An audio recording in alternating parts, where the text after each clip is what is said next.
Hello from Key West, Florida. My name is Maria Garcia, and I am the president of Key West Educational Foundation, an organization that grows young leaders in our community.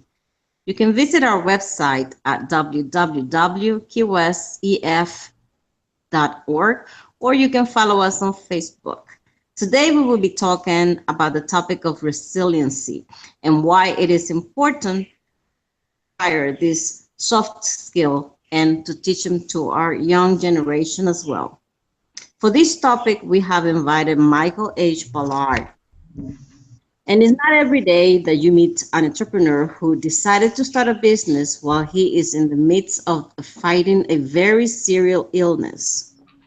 Yet, that's exactly what Michael did when he started his company that will become Resiliency for Life. Through those serious health issues, Michael has had to fight for his life 3 times.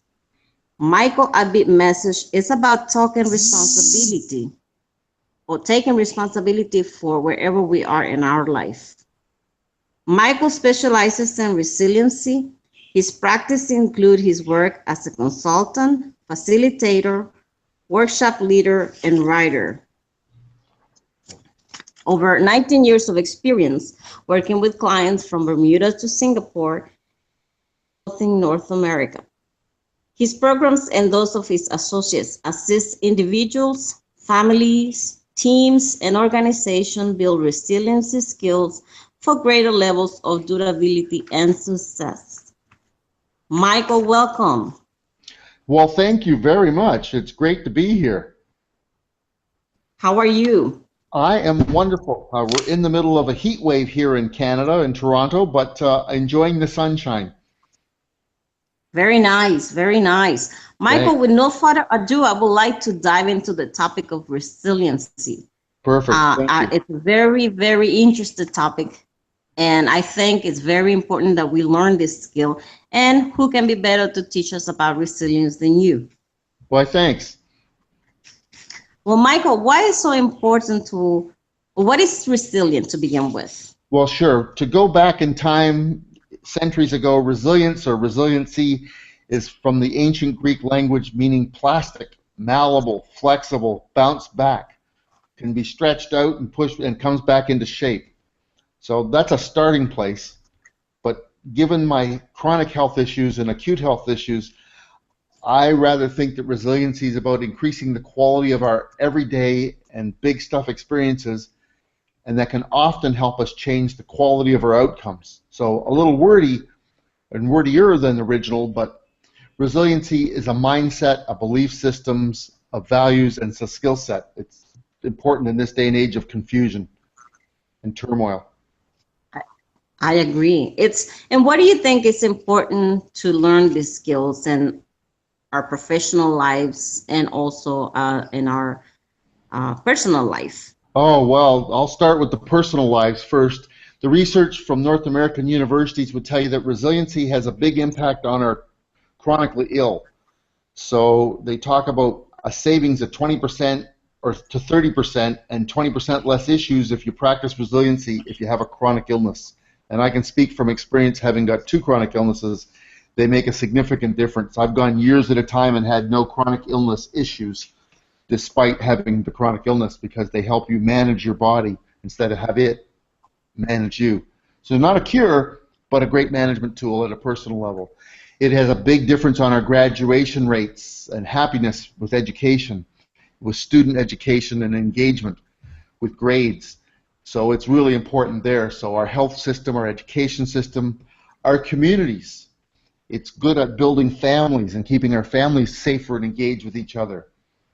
So a lot of personal paybacks and family paybacks. And then business-wise, and I know you're a manager, I know when I coach and train in business, when the manager, the owner, the regional managers, the owners get that resiliency is about tenacity, persistence. It's about mastery and excellence. It's about getting things done safely, economically, and having a sense of purpose. Part of being resilient is having a sense of purpose about why are you here. So that helps a lot. So it's It's not a catch-all. It's not a cure for anything, but it really adds a deeper element so people can cope and thrive wider and deeper despite what's going on in life. Interesting. You know, in this stressful world, who doesn't need resilience? Exactly. You know, we live in a world that is so hectic, so multitasking, and where disease and events comes almost on a daily basis. You know, we encounter challenging situations, and people don't know how to deal with them, and they don't know how to overcome things. So I can see the benefits of having resilience. But is this something that you learn? Well, Or can be learned? yeah, oh, absolutely. So partly it comes from within our own belief systems, but also how we're raised, our parents, our community, our faith, our culture, our country, our history, all build us up or sometimes get in the way. Our schooling, one of my teachers pointed me out in front of the classroom and said, "Now, why can't you sing like Michael?" So I could have gone around going, "Whew, I'm a good singer." Well, the reality was I was in a class full of people that were all terrible singers, and I'm just average because I have a wide variety of musical friends. So that'll keep me humble. However, if I'd have listened to another teacher, I was no good at math. And so if I wasn't careful, my grade 10 math teacher, if I'd have believed him, I'd have never gone on and got remedial help and gone on to graduate with my grade 12 math credits and then gone on to college and got accounting and business math credits. So one said I was good at music, and really that's just because she didn't know much. And one said I was bad at math, and that's just because he didn't know how to help me. Neither of them were evil. They were just misinformed. So we have to be careful about our resiliency because others are influencing us all the time. Some building us up when they don't know what they're talking about, and some tearing us down when they don't know what they're talking about. So we need to stay vigilant because resiliency is a lifelong process, and it's kind of fun. It's like doing our homework. You know, what are we good at? What gets in our way? How can we add to our skills? It's important. It is important. You know what I was thinking as you were mentioning school and what resilience is, and if Right. it's something that we can learn. Can you hear me? Yes. I was just thinking about, do you think that, I'm pretty sure that this has something to do with the way we cope with problems, you know, like, you know, I deal with the youth for the most part. Yes. I cannot help about thinking about the youth that are in the law system, for example. And don't you think that this is sometimes it's kind of like a cry out loud for problems that they don't know how to manage? I 100% agree. And so something like teaching them resiliency, how to be resilient, you know, try to cope with the challenges of life, perhaps challenges that they have at home or at school or their personal health, etc. I think this could be a great tool for I to learn how to cope with problems in a proper way. Yes. And me, the way you're describing it, it will be a perfect tool to teach in school or to teach to bring to youth that are in the law system somehow, or also to prevent them from being in the law system. What do you think? Well, yes. One of the things that makes my model a little different is I help people understand that there's a resiliency process. So I use the terms big stuff because three weeks into grade 1, my teacher, who by then was a 25-year plus veteran of teaching, she noticed that Michael had handwriting issues. And so she sent a note home, and my mother dutifully came to school quite worried that her oldest boy, my brother was at home at 9 months old, had problems, and what had I done? And I said, nothing, Mom, nothing. So the teacher said, oh no, Michael's a very well-behaved young man, but his printing is not what we expect. So I think that Michael's got a challenge with his printing, and boy, was she ever right there. I was called chicken scratch by another teacher, and yet this teacher had the courage and the wisdom to say Michael's printing will get in the way of his schooling, but Michael has advanced skills in the classroom on how he deals with others, so school will be hard on him, and yet once he gets out of school, he has superior skills that help him in the classroom and in the playground. Now, that was a huge gift because, boy, I tell you, my grade 2 teacher was less than kind about my printing. So, you know, if resiliency is about seeing what our gifts are and managing what we're not good at. So I could practice printing till the cows came home. It's not going to get much better. In grade 10, back in the olden days, I bought a typewriter making $2 an hour for almost $500 because I knew that if I didn't hand in assignments neatly, I was never going to get out of high school. And my marks went from 50s to 80s on the hand-ins because teachers could read them. So being resilient, I made it a goal. I need to type. I need the keyboard. I need to get my hand-ins graded so that I can pass this stuff and get through it. So resiliency is about owning what we're going through. Whether we cause the problem or the problem is just part of what we live in, it's about how can I solve what I can solve with my current situation. So when big stuff happens, it's normal to shrink away. But to be resilient means after we've shrunk away for a short period of time, we reach out and we say to people, I'm stuck. I need some help here. How do I deal with this safer, faster, better, quicker, and have more effective outcomes? So resiliency is a belief system, a support system. It's a skill set for problem solving. And with my experience with children as young as 3, it's also about being able to recognize when we're not coping. And that's the part that I think is really important with what you're doing with the children and the youth that you work with, is giving them skills for what I call self-leadership. Exactly, and that's our main mission. You know, that's our main mission is to grow young leaders and problems. And that's why I invited you, because I honestly believe that this skill is very super important to teach them, because it's a big, huge tool that's going to benefit their life. I agree with you 100%. That if we learn that resiliency is a process, when big stuff happens, it's okay to shrink back and say, oh my gosh, and whether it's a death in the family, whether we fail a grade in school, whether like me at 17 you get a chronic illness diagnosis or something other big happens, it's not pleasant. But if we run away, to quote one of my former coaching clients, a geographic cure running away doesn't make the problem go away.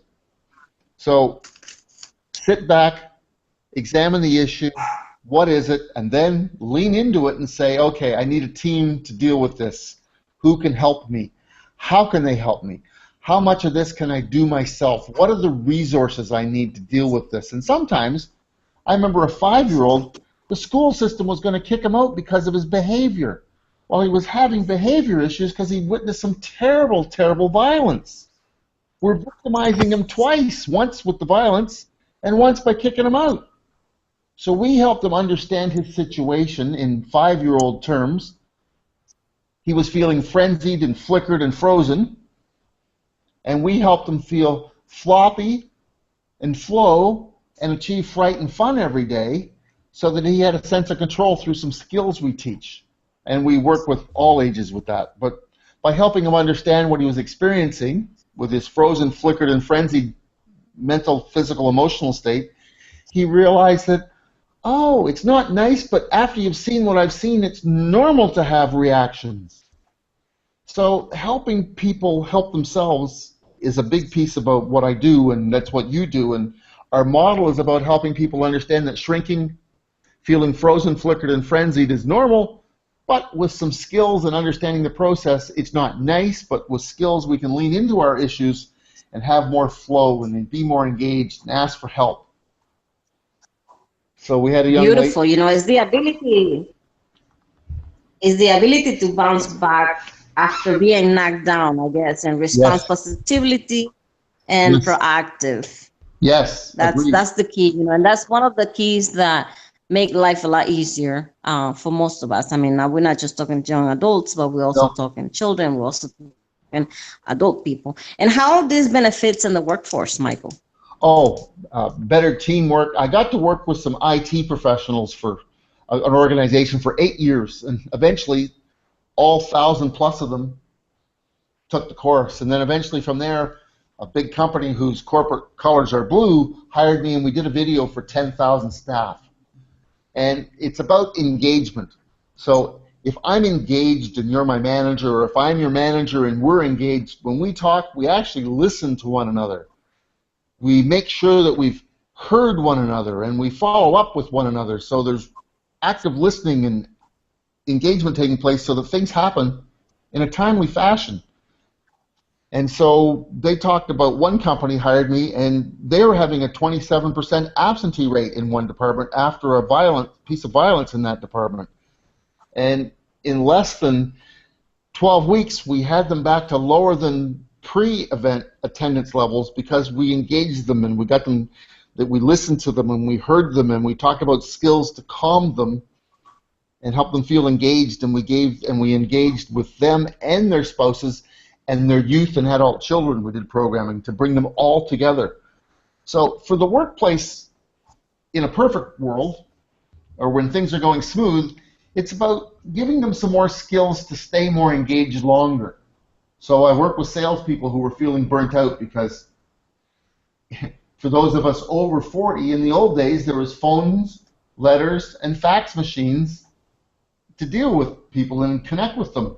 Well, now there's emails and social media, and as one sales guy said, one of my clients has 17 ways to connect with them. He said it's impossible to connect with them and be in touch. So regardless of where people are in business, it's a way to help them with their persistence and their calmness, their fortitude, their effectiveness. And it might sound corny, but it's also about a sense of joyfulness, because who needs burnt out, grumpy staff when if they're a little more happy, a little more engaged, they feel heard? It's good for company culture, and it lowers staff turnover or churnover and helps with retention. That's excellent. So this is the good thing, Michael. I see ourselves working together in the future. Perhaps we will have a workshop down here in Key West next year. Marvelous. And well, Michael, it's been a pleasure talking to you. I mean, we can dive so deep in this subject, you know that, but we don't have the time to do that. But can you tell us how can people get in touch with you? Oh, certainly. How they can reach you? I keep it simple. I'm Resilient Michael, RESILIENT, Michael, MICHAEL, @gmail.com. And you can find me on Facebook. You can find me on Twitter.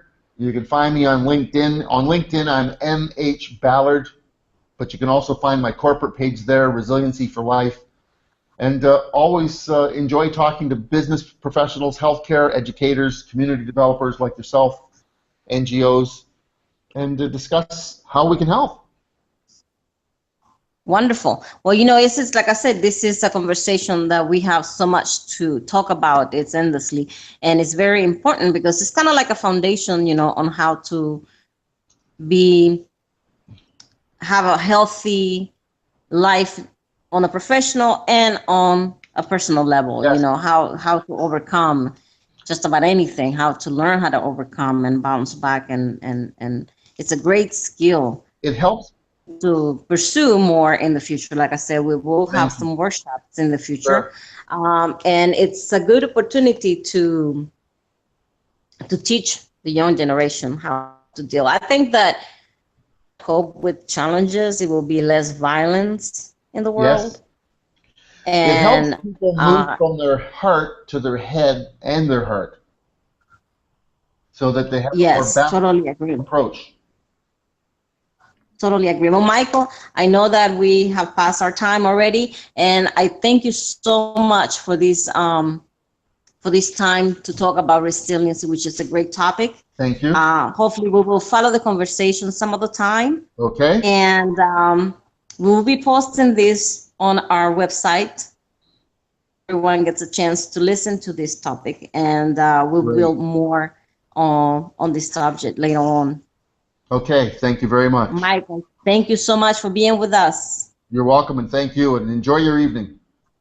Same to you, Michael. Okay, bye-bye. Bye-bye.